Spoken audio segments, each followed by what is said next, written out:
Jone Goenetxea eta Gorka Zabaleta ongi etorriak Txapela. Eskerrik asko. Eskerrik asko. Bueno, zuek kulturzaleak zarete, kulturgileak ni dakidala ez.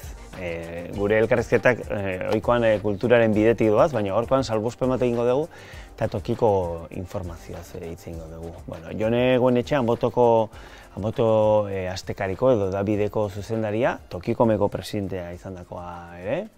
Gorka Zabaleta, gehienak ezagutzen dugu Zumaialden Leiken ibilitakoa egindako ibilbideagatik, baina Urola Kostako UKT Hedabide taldeko zuzendarietakoa, ze uste bi zaretela, ez? Bai, hori da.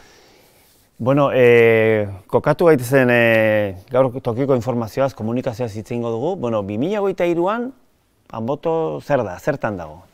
Bueno, 2023an erronka berriei heltzen. Esparru batzuetan Tokikomen eskutik, agian batek ez hau ezagutuko Tokiko euskarazko hedabideen bateragune bada, eta Tokikomen bidez danok batera heltzen gara, norbera bere esparruan heldu ezin leiken lekuetara. Orduan, 2023an erronka batzuk Tokikomen eskutik ditugu, eta beste batzuk gure esparruan, ez? Orduan, gure esparru horretan, 2023ko helburuetako bat ikusentzunezkoak webgunean indartzea izango da, dagoeneko hasi gara horretan, eta webgunera begira aurrera pausoak ematea gurako geunke 2023 honetan, eta horretan bagabiltza, trebakuntza ematen, kazetariei, lantaldeari, eta gero Tokikomen eskutik gauza potoloagoak, inteligentzia artifiziala eta kudeaketan ere aurrera pausoak ematen, batzutan hedabidei eta kazetaritzari buruz berba egiten dugunean ematen du kazetariei buruz bakarrik berba egiten ari garela, baina hor estruktura zabalago badago, publizitatea dago, kudeaketa dago, eta hor eraginkorrak izatea garrantzitsua da proiektuari eusteko eta aurrera egiteko. Eta horretan ari gara. Argi dago gure bezalako hedabide txikiek beste batzuekiko alderatuta ez daukagula horren besteko gaitasunik edo horren besteko baliabiderik. Eta askotan gabezia horiei aurre egin behar izateko, sormenez lan egitea tokatzen zaigu, eta hori posible egiten du neurri handi batean lantaldearen inplikazioak eta lantaldearen borondateak, ezta? Gainera gogoratu behar dugu tokiko hedabide txiki gehienak euskalgintzatik edo herri mugimendutik sortutako proiektuak izan direla, eta horrek komunitate baten babesa ere ematen dizu. Azkenean herritarrekiko gertutasun horrek ematen duen berotasun eta goxotasun horrek aukera ematen du proiektuak sendotzeko eta proiektuak pixkanaka gorpuzten joateko ere. Eta bestetik badago hedabide txikien arteko lankidetza eta harremantzeko edo saretzeko gogo bat, ezta? Azkenean hedabide gehienok pairatzen ditugun gabeziak antzerakoak dira, eta elkarren babesean eta elkar lagunduz gauzak aurrera eramatea errezagoa izaten da. Orduan, Tokikon bezalako sare batek bide hori egiteko aukerak ematen dizkigu. Esango nuke maila ezberdinetan gainera. Batetik izango litzateke maila operatiboan, hau da eguneroko lanean beharrezko ditugun lanabesak, teknologiak, gailuak edo ezagutza partekatuz eta finantzatuz ere, neurri batean, elkarrekin erosketak eginda edo elkarrekin proiektuak garatuta, horrek eguneroko lanean beharrezko diren tresna horiek errealitate bihurtualizatea suposatzen duelako. Bestetik egongo litzateke administrazioarekiko harremana. Azken finean, hedabide bakoitzak tokian tokiko administrazioarekin harreman zuzena badu ere, maila altuago batera jo behar izaten dugunean, bakarka joan da zaila delako inoren atea jotzera joatea, eta elkarrekin goazenean errezagoa da gure ahotsa ere entzunaraztea. Eta azkenik, esango nuke, maila komertzialean ere bide berri bat zabaltzen zaigula. Gure txikitasunetik zaila izaten da askotan iragarle handiengana jo ahal izatea, edo komunikazio agentzia handiengana iritsi ahal izatea. eta gure artean saretuta eta gure zifrak edo gure audientzia, gure irakurle kopuruak eta elkartuta, horrek gure proiektuak ere gorpuztu egiten ditu eta komertzialki ere bide berriak urratzeko aukera ematen digu. Tokikom ezinbestekoa izan da gure toki telebisten digitalizaziorako. Tokikomen barruan gauden toki telebistak badugu erreminta komun bat, artxiboa, eta digitalki dena analogikotik digitalera pasatzeko erabiltzen duguna. Egiten dugun guztia digitalizatzen dugu, artxibo komun batean, euskeraz egindako erreminta bada, denontzako, eta ezinbestekoa da gaur egun lana egiteko. Klik batekin, gure historiko guztia lantzeko modua daukagu, eta ez etxe barruan, baizik telebista guztion artean partekatzeko kontribuzioa izeneko sare bat ere montauta daukagu. Orduan, digitalizazioa gure lanerako ezinbestekoa izan da. Esan duten bezala, artxibo digital horretaz gain, Tokikomen sare bat osatuta daukagu, eta etxean egiten ditugun lan horiek denon artean partekatzeko modu bat izan da. Erreminta hori hemen guk 0 kilometro izan da tokiko telebista, erreminta hori hemen sortua izan da, eta denontzako komuna dana eta lanerako erresten diguna. Prozesua pixkanaka egin da. Hasi orain dela 10 urtetik ia analogikoan lan egiten genuenetik, prozesua pixkanaka izan da, artxiboak ere jungera digitalizatzen, oraindik ere badugu zer digitalizatu, pixkanakako prozesua izan da, baina pixka bat danon artean dugun erreminta komun horrek asko erresten digu eta lanerako ezinbestekoa da. Alde batetik, kalitateari eustea, eta kalitate horrekin lan egitea gaur egun. Gaur egun ja HD-an lan egiten dugu, baina lehenauko genukan iruditegi guztia ere oso kalitate honean eusteko baliabide bat da, eta baliabide hori esan duten bezala elkar banatzeko eta batez ere azkartasunean banatzeko.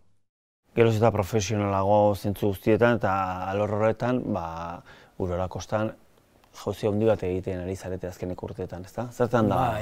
Pixkat Tokikomen bateratze filosofia hortatik abiatuta, gure eskualdean ere antzeko prozesua gertatu da azkenengo urteetan.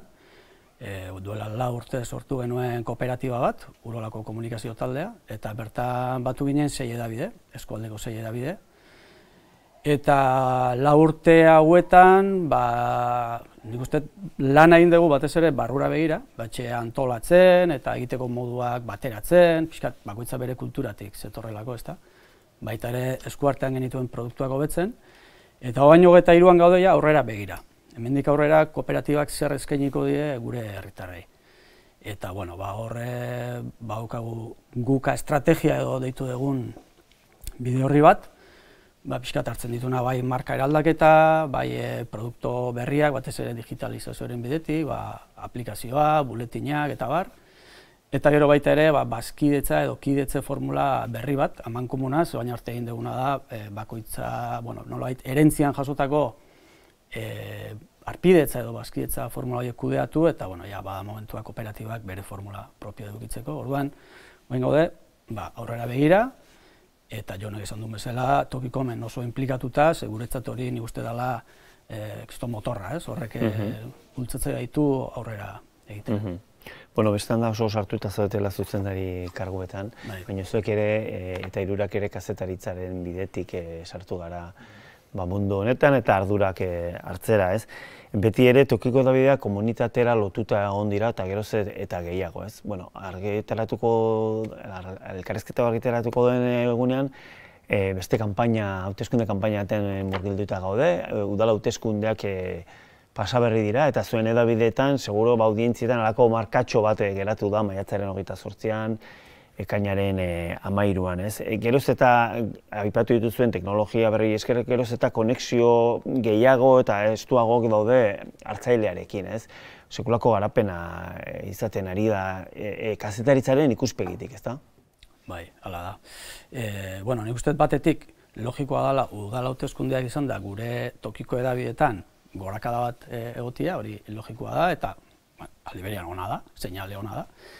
Eta egia da, nik uste gu azkenengo 5-10 urtetan baita ere aurrera pauso handiak egin ditugula, zeuk aipatutako bidetik, ez? Teknologia berrien bidetik, gure webgunei esker, digitalizazioari esker, orain kapaz gara momentuan erantzuteko, nolabait aktualidadeari, eta baita ere modu, txukun eta harro egoteko moduan, ez? Adibidez, udal hauteskundeetan garatu genduen beste tresna hori, datuak bisualizatzeko, momentuan jasotzeko, uste edabide handiagoen pare edo jartzeko hortara ninduan, ez?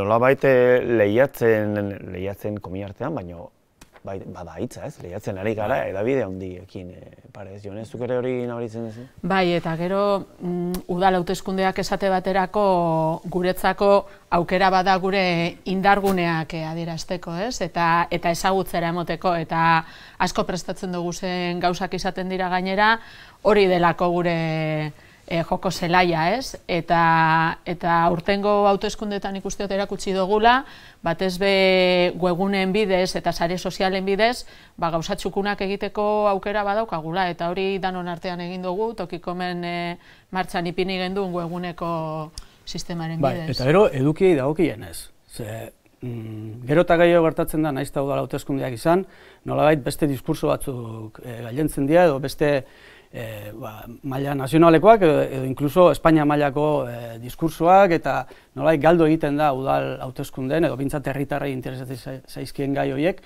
eta uste guk betetzen deula funtzio hori. Guk ekartzen ditugu edo jartzen ditugu mahai gainean, nolabait herri bakoitzak eskuartean dauzkan gai horiek, ez? Eta beraz, esango nuke tokiko informazioak eta euskarazko tokiko informazioak tokiko metik lantzen denetik, edo euskarazko edabidetik lantzen denetik, nolabait urten podirez sinesgarritasunen irabazi duela. Eta hori errexe esaten da, baina ez da bat ere errexa izan, ez? Eta besteak beste, esango nuke, zuek izatea adibidezu, baina nolabait ere onda lantalde bat urten poderioz eskarmentu hartu duna, bere horretan jarraitu duna lanean, eta sinesgarritasun hori oso zaila da, baina nik uste lortzen ari diala, ez, tokiko edabidetan. Ze iritzi zuek?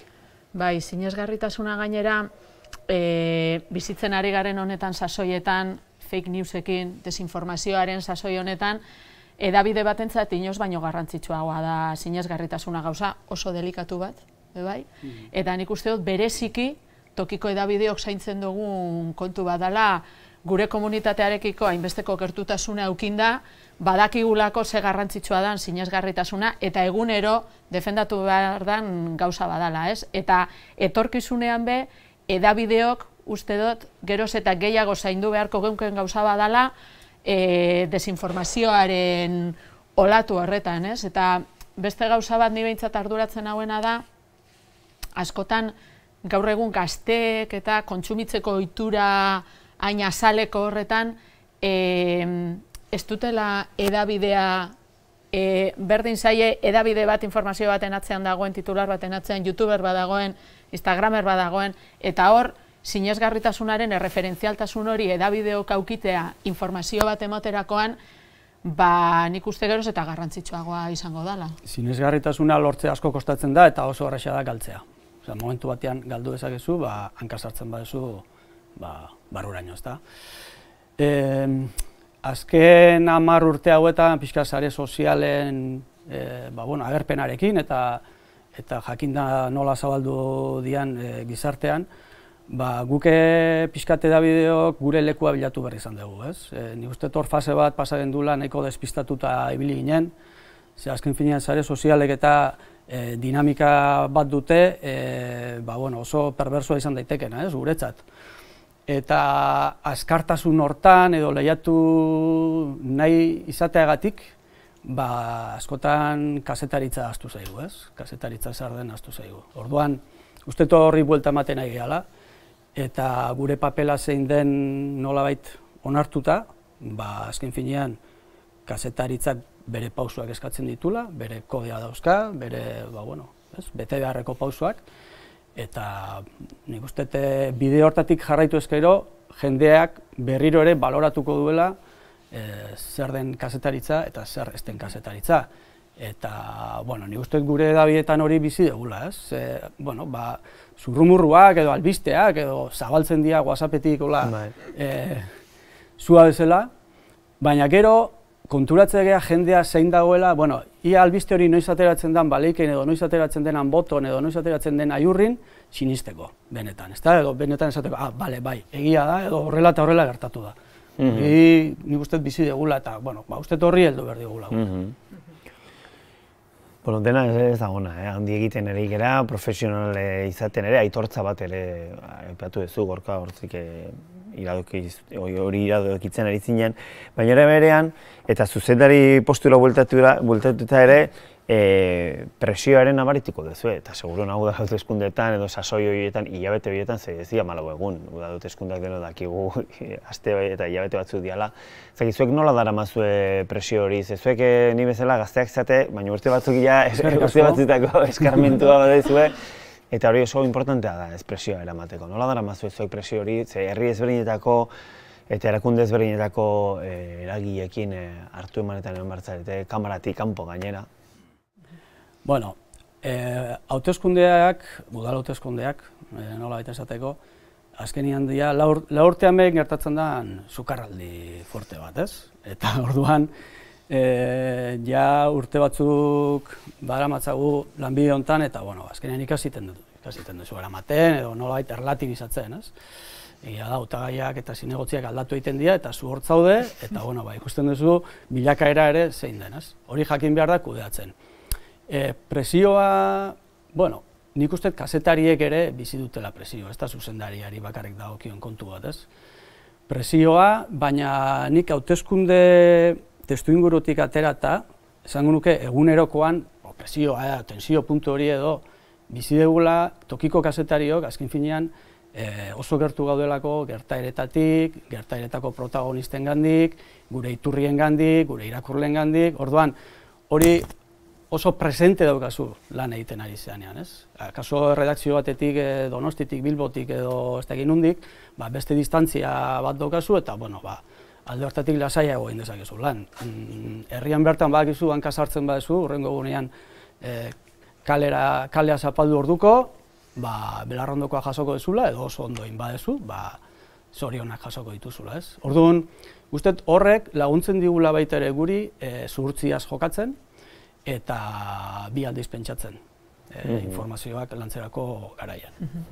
Eta hildo horretatik, lehenko egunean erredakzioan berba egiten gai honetaz, ez? Gertutasunak daukan alde honaz eta txarraz, ez? Eta ez bakarrik hauteskundeetan edo harreman politikoetan, harreman instituzionaletan, udaletxeetatik, uste do gainera, hauteskundetatik kanpo be, azkenengo urteetan igartzen ari gara komunikazioan, herri txikienek ere, geroz eta gehiago inbertitzen dabela, badakitelako komunikatzen ez dabena, ez dala proiektatzen euren komunitatera, eta geroz eta alegin gehiago egiten ari dira udal eta herri gehienetan.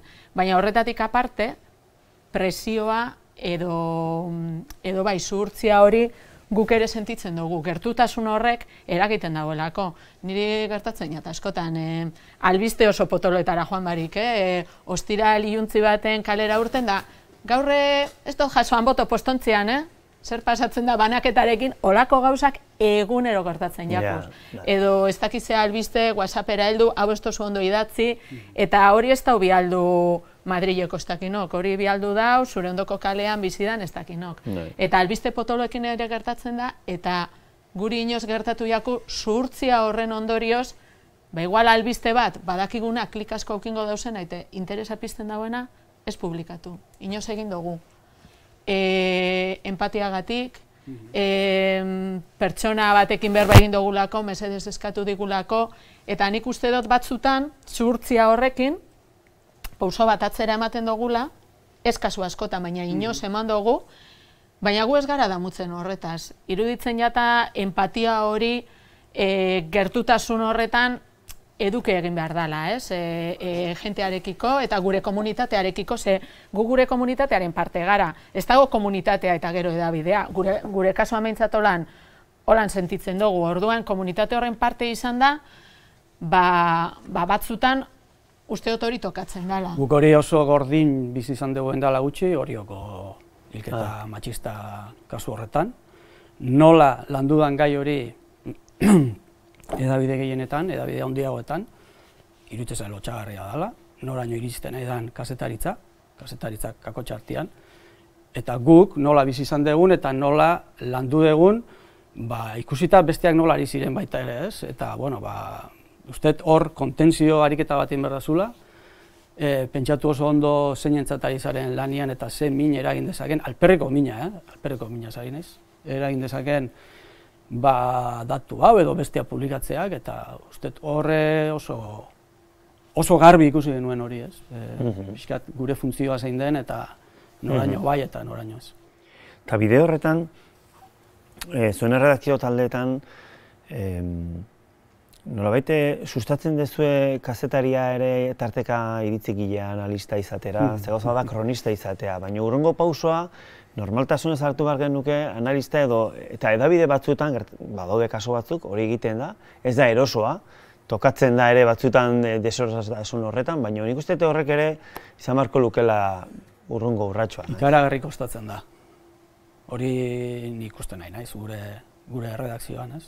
Batzuk bai, baina gero batzui asko kostatzen zaie. Batetik hori, ze iritzia ematen dezunean edo analizi bat egiten dezunean, aizea pixkat zuretik jartzen, eta orduan oso, ez da nola esan, agerian gelditzeko oso agerian gelditzeko beldur hori zure bizilagunarekin edo lagunarekin edo zenidearekin, ez? Baina nik uste paus hori eman behar dela, kazetariak baldin bagara, uste hortara joan behar dugula, ez? Eta, bueno, pixkanaka, bide hori ere jorratzen dugun. Ulertzen dut erresagoa dela, lehen esan dudan bezala, han erredakzio handi bateko bulego batian, bota zurea eta, zaila da topatzea implikatuarekin, ez? Asko zerrexago barkatze zaio, nik nire esperientzatik Bofento taldetik eta egiteken edozein albiste eta guk edozein gauza argitatea barkaezin litzateke. Hizkuntzari lotuta jauzi bat egon da, ez urten poderioz. Hau da, gu euskarazko edabide edo euskarazko aldizkari simpatiko hori zan, ez, gurea.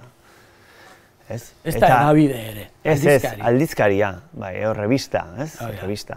Eta orain edabide bat gara, edabide taldat, eta hainbeste ez da aipatzen euskara, bere baitan datorrelako.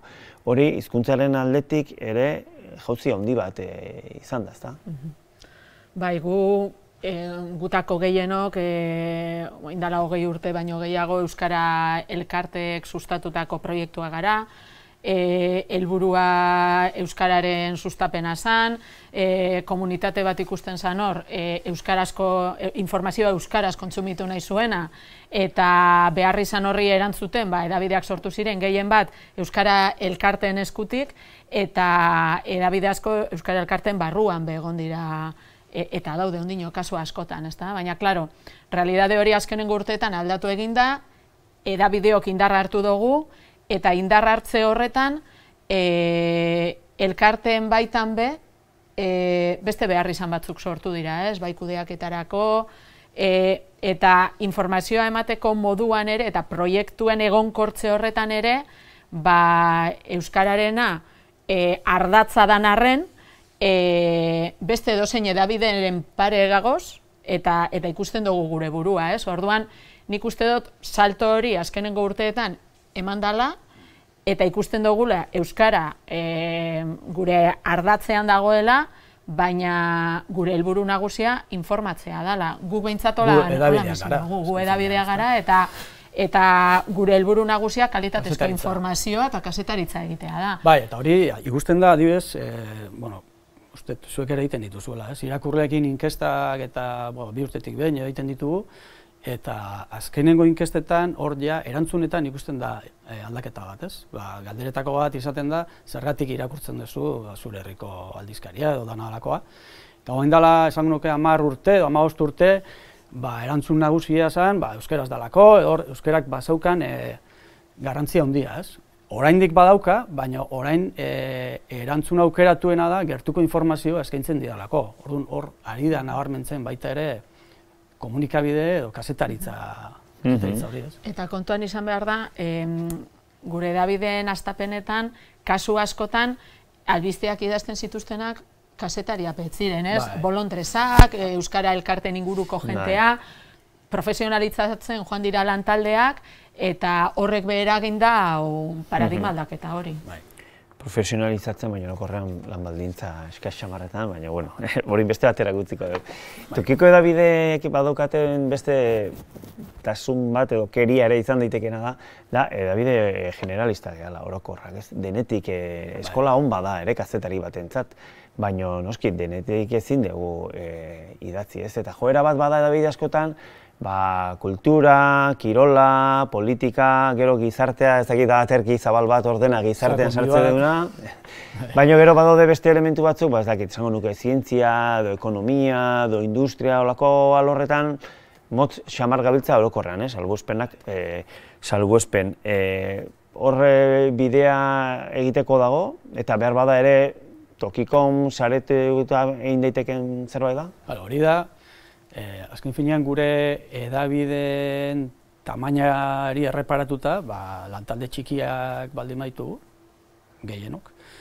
Ez dakit 2 lagun, 3 lagun, 4 lagun, denetik egitea tokatzen da, hori biztan da ez. Kazetariarentzat nik uste eta aberasgarria dela. Ze askotan galdetzute, baina tokiko kazetaritzan etxate aspertzen, ez? Beti kontu berdinak, ez dakit, realaren jarraipena egiten duen kazetari hori ez da aspertzen. Uste eta aspergarriagoa dela hori, ez? Zego, azken finean denetik idazten dugu eta oain gaina formatu ezberdinetan. Lehen osan aldizkaria, baina oain ja batzuk bideoak eta, pixkat denetik. Baina gero gabeziak sortzen dira, noski. Denetik ezin du jakin. Kazetaria beti da pixkat. Denetik pixka dakigunak, baina gai konkretu bati buruz, sakonki gutxi, ez? Eta egia da, ekonomia eta olakoak edatzen dira pixkat bigarren maila batian. Eta gero askotan gelditzen da, baita ere, talde oso txiki baldin bada, kazetari horren gustuen edo horren arabera, ez? Horrek asko markatzen du baita ere. Joerak zehazten du. Joerak markatzen du asko, ez? Zaletasunak eta...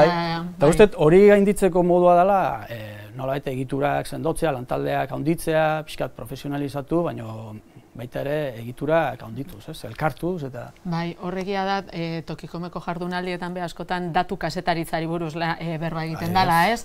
Ez dakiz zenbat informazio batu, grafikoak egin, hausnarketak, ondorioak, horrekin lotura daukien pertsonei elkarrizketak egin, historia kontau, eta azkenengo urte honetan, saretzenen bidez, EITB-rekin ere elkarlanean, bagabiltza horretan lanean, ze ez da erreza, batetik datu horiek lortzea herri mailara arte, eta gero horrek kudeatu, eta gainera hortik historia kontatu, ez? Orduan, bagabiz formakuntza jasotzen, eta bagabiz horretan lanean teknikoki be, hori modu errez baten gure irakurlei helarazteko.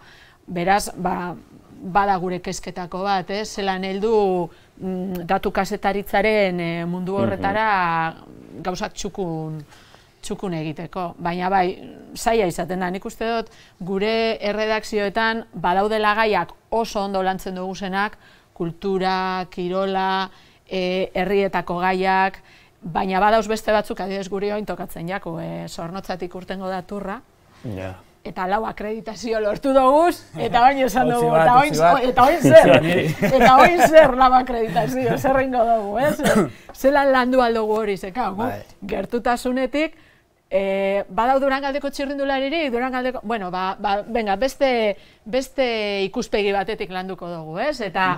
Eta egia da, batzutan sentsazioa emoten dagoela kanpotik, beti gauza bardinai buruz idazten ari garela, baina gero bat batean turra dator, eta esatezu, bitu, ondo pasauko dugu, ez? Gauza diferente bat egiten eta beste mundu batzuk ezagutzen. Nik, hola, pixkat zehatzeko, ustet guk, tokikook, bauzkagula zailtasunak, gadeziak eta erronkak, baina baukagula aukera handi bat. Eta da, elkarrekin gauzak egiteko kapaz baldin bagea, gainditu ditzakegula hainbat. Zailtasun edo ezintasun. Ustet hori aigeala ikasten eta ikusten, eta ustet horrek ilusioa ere pizten dula gure edabidetan, ze ikusten dut badaola aurrera egiteko aukera bat, ez? Eta ustet hori izan daitekela, elkarrekin egitea gero eta gehiago. Bueno, elkarrizketari amaiera emateko hausnarketa oso interesgarria gorka, beste ordu bete zegongo ginak hizketan, baina bai bukatu nahi, aipatu duzuen horren inguruan, saretzearen inguruan, ETB eta bestekin lanean ere. Okerrez banago, biak azaroan Katalunia aldean egon zineten edabideen jardunaldi batzuetan, eta okerrez banago, tokiko edabidea jungian Kataluniara begira, zer egiten ari ziren, eta kontua bukatu da, beraiek bukatutela guri begira, ez? Eta gero bestaldetik ere, aipatzeko da jardunaldi ezberdinetan, behar bada iritzi orokorrak ez dakit hori dakien, baina BBC-ko lantalde bat ere hemen izan da, kanpoko jendea etorri da, eta oroar kanpotik gurekiko begira da, euskarazko tokiko edabidekiko begira da, uste duna baina asko zobea dela, ez? Bai, Jone. Bueno, Kataluniara joan ginenean, talde nahiko, ez dakit, 5 edo 6 joan ginen, eta impresio horrekin itzuli ginen, ez? Ikasteko gogoz joan ginen eta gauza batzuk ikusi genduzen, interesgarriak, baina egia da, azkenengo urteetan tokikomen bidez aurrera pauso asko emoten ari garela, eta beste leku batzuetan ikusten ari direla, elkarrekin errezagoa dela aurrera egitea, ez? Agian beste leku batzuetan elkartzen dira gauza puntualak egiteko, bai, lobby lanak egiteko. Lobby lanak egiteko, baina ez agian kazetaritza berarte bajatu eta kazetaritzaren ikuspuntutik elkarlan hori sustatzeko. Nik uste eta harridura sortu zula. Tokikon ze punturaino iritsi da, tresna komuna garatzera, ez dakit nola partekatzen dugun gure, ez dakit, salmenta komertziala edo gure kudeak eta iteko moduak, eta gero eta nolait taldeago garela, eta horrek harridura eragiten dira, beraiek biltzen dira, baina aldi berean kompetentzia modura biltzen dira kudeatzaileak, kudeaketan ikuspuntutik. Hemen sortu dan eredu honek harridura sortzen du, eta inbidia pixkat ere bai.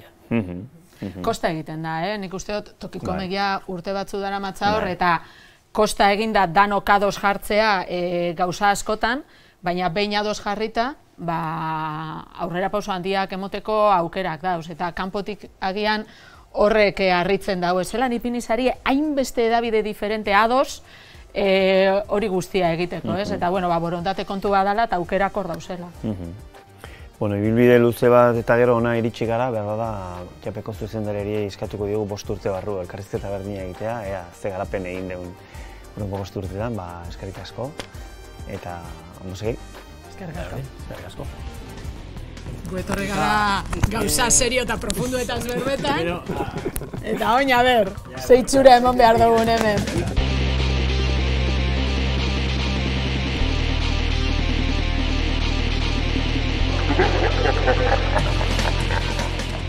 Baliabide mugatuekin urrunera iritsi dira toki edabideak. Zertarako orduan, baliabide gehiago. Urrutirago iristeko, ez? Gauza gutxirekin hainbeste egiten badago, imagina, bia aberatzak bagara.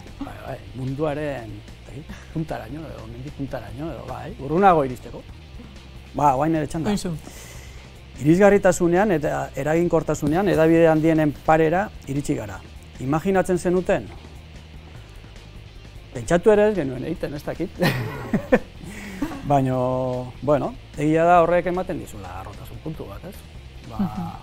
Ikusten dugu gure esparruan ze eragin daukagun eta horrek oain gainera neurtzeko aukera daukagula, ematen dugulako posa. Imaginatu, nik uste pentsatu ere ez. Batez be, COVID sasoian eta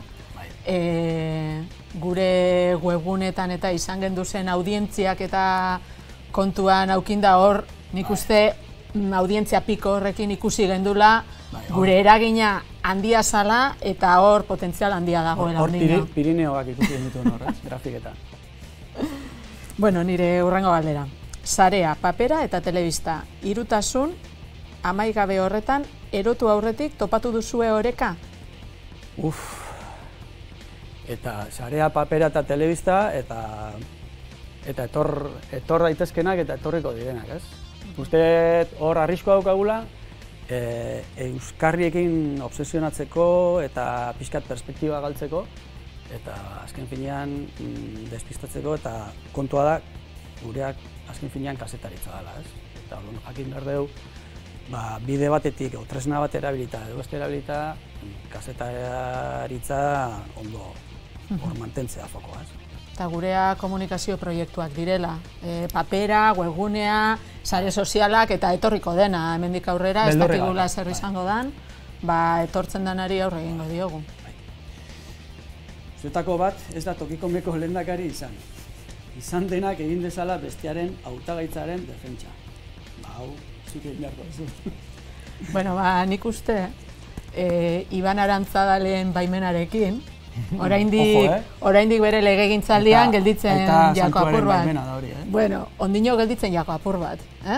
Baina bere legegintzaldia amaitzen danean, beste pertsonaren bat beharko dugu, eta ikusita, hor Zarautz inguruan eta egin dozu esan aurrera pausuak taldean batzeko, eta proiektua sendotzeko, eta ikusten da hor gaitasuna badekozula taldean hitzak kudeatzeko, Gorka, eta nik uste jubilatu aurretik Tokikomeko presidente izan beharko zeunkela. Gazte jubilatzeko asmoa aurkatuta.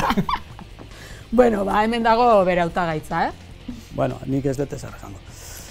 Hoi nire txanda, ez? Bai. A ber, Tximistaren bideo ikusgarrian milaka bisitaldi ditu. Erreportaje txukunak baino askoz gehiago. Zein da analizia? Hori, Tximistaren aroan bizi gala, ez? Bai.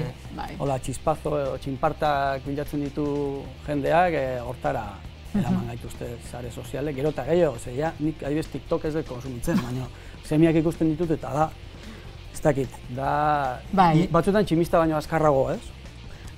Alde batetik, edabideok klikak nahi ditugu, kontsumitzaileek geroz eta gehiago estimulo harinak nahi dituzte, baina olatu horretan kasetaritza egitea beharrezkoa da edabideontzako eta horrek bereizten gaitu. Baina tximistak interesa pizten badau, tximista ipiniko dugu. Baleiken urte askotan bideo ikusiena izan zen, arrantzale batzuk derrepente topatu zutela basurde bat itsasoaren erdian, han igeri, ez? Grabatu zuten hori, bideo hori lortu gendun, urte askotan hori izan da bideo ikusiena, gero kriston dokumentalak, elkarrizketak eta lanak ditu, eta baina horiek egin behar dira. Gure albiste ikusiena be itsasotik etorri zen. Ikastolan nigaz ikasia ben batek, ez dakiz kiloko lubina bat arrantzatua den, olako urpekaritza ez dakiz zer egiten, eta haren elkarrizketa denbora askoan ikusiena izan dan boton. Zondo. Bueno, azkena. Nire azkena. Zenbat bider bota dizuete hau. Zu HB-koa izango zara, eta zer erantzun duzu, Bueno, besteek zu PNB-koa zara edo olakoak esaten digutela, ez? Azken finean, ia ebitaezina da. Bestearen betaurrekoen arabera ikuste zaituzte, eta ez hain beste zuk egiten duzunaren edo zarenaren arabera. Bueno, hori ere ikasiten da eramaten. Bai, gure kasuan bardin, udaletxetako errondak eta egiten ditugunean, batzuk esaten dabe besteen alde egiten dugula, besteen alde egiten dugula, eta hori seinale hona da. Ezta? Erdi inguru horretan egongo garen seinale. Bai, Jesu Kristoren arabera, seinale hona da. Zenez, Masailekoak alde batetik eta bestetik. Bueno, egurra apur bat jasotzen dugu. Ni oso kristaua, baina... Baina hori lanaren barruan dago, ezta? Bai. Bueno. Amaitu duguz? Bukatu dugu, bale. Listo? Deauroren galderak eta Jesu Kristorekin bukatu dugu. Zelan borobildu osun dana,